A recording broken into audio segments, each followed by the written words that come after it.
Bonjour, vous allez voir ou revoir un film extraordinaire de Giulio Questi qui s'appelle La mort à Pont-du-Neuf, qui est une traduction littérale du titre italien La morte a fatto l'uovo.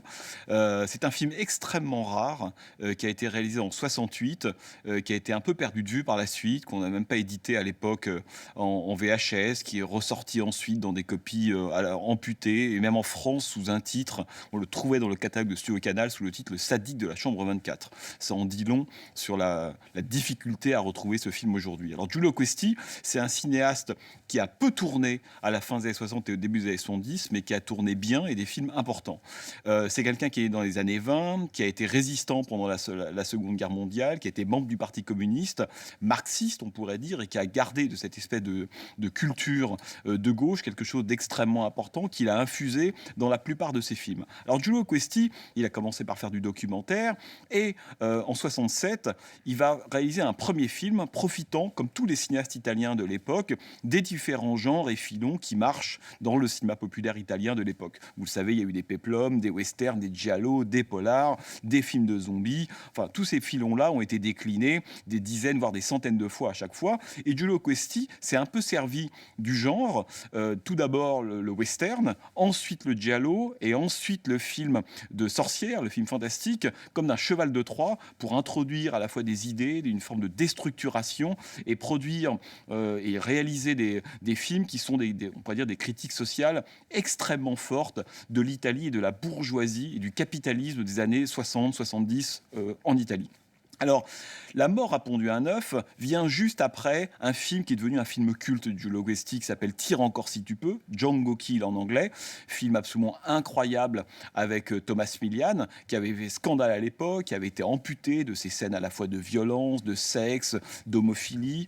Et lorsqu'il réalise La mort à Pont-du-Neuf en 68, les producteurs se disent, voilà, Giulio Questi va faire un giallo, donc on pense être protégé par ce genre qui s'appelle le giallo. Vous avez sans doute déjà vu Six femmes pour l'assassin qu'on a édité maintenant il y a quelques mois, avec Christophe Gans qui vous explique en long et en large ce qu'est le genre, le giallo. Et donc Giulio Questi est parti pour réaliser un giallo, et les producteurs pensent à ce moment-là qu'il va leur fournir un giallo en bonne et due forme, respectant les codes, le tueur ganté, des femmes un petit peu pulpeuses, de l'érotisme, un complot familial, un assassin à l'identité mystérieuse qui provoquera le twist final. Tous ces éléments du giallo sont présents dans La mort à Pont-du-Neuf, mais à une sauce, on pourrait dire, tellement particulière, tellement expérimentale et tellement avant-gardiste, que ça fait finalement de La mort à Pont-du-Neuf sans doute un des giallos, peut-être même le giallo avec Léa Ormé, qui est un autre giallo des années 70, les plus atypiques de l'époque. Alors, il faut rappeler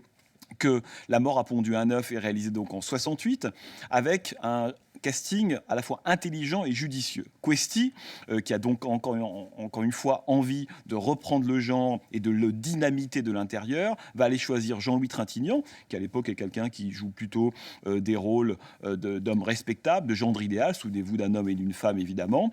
Il va chercher Gina Lollobrigida, qui est plutôt sur la fin de sa carrière. Gina Lollobrigida arrêtera de tourner dans les années 70, en 73 plus précisément. Elle a été une des grandes stars du cinéma italien de la fin des années, du milieu des années 50 au début des années 60. C'est elle qui a joué évidemment dans les films de Luigi Zampa, La Belle Romaine, La Marchande de sable de Mario Soldati, qui a joué dans Pain, Amour et Chocolat de Vittorio De Sica. Donc c'est une superstar à l'époque. Et Questi choisit une troisième actrice qui est Eva Olin. Eva Olin qui a eu une carrière, on pourrait dire météorique, extrêmement courte, mais qui avait déjà tourné avec Trintignant dans ce film étrange en cinquième vitesse de Tinto Brass au milieu des années 60.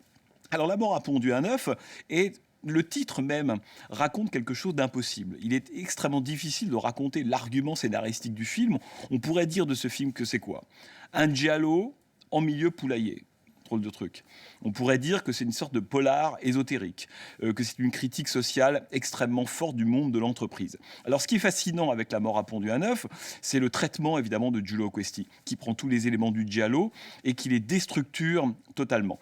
Il faut rappeler que Giulio Questi a toujours fait des films au contenu, on pourrait dire, politique et critique extrêmement fort, et que le film est réalisé en 68, et quelques mois après la sortie d'un film qui a une influence capitale sur La mort à Pont-du-Neuf et sur la la carrière de Questi, qui est le Week-end de Jean-Luc Godard. Week-end de Godard sort en décembre 67 en France et a une influence capitale sur le film de Questi. On pourrait presque dire que La mort a pondu un œuf, c'est un giallo passé au filtre godardien et sous LSD, pour faire court. Week-end était un film qui dénonçait, c'est une sorte de farce extrêmement grinçante et satirique, le monde de la société, le monde du tourisme, de cette espèce de civilisation du tourisme, de la consommation, via cette espèce de gigantesque national que filmait Jean-Luc Godard avec Jean-Yann et Mireille Darc.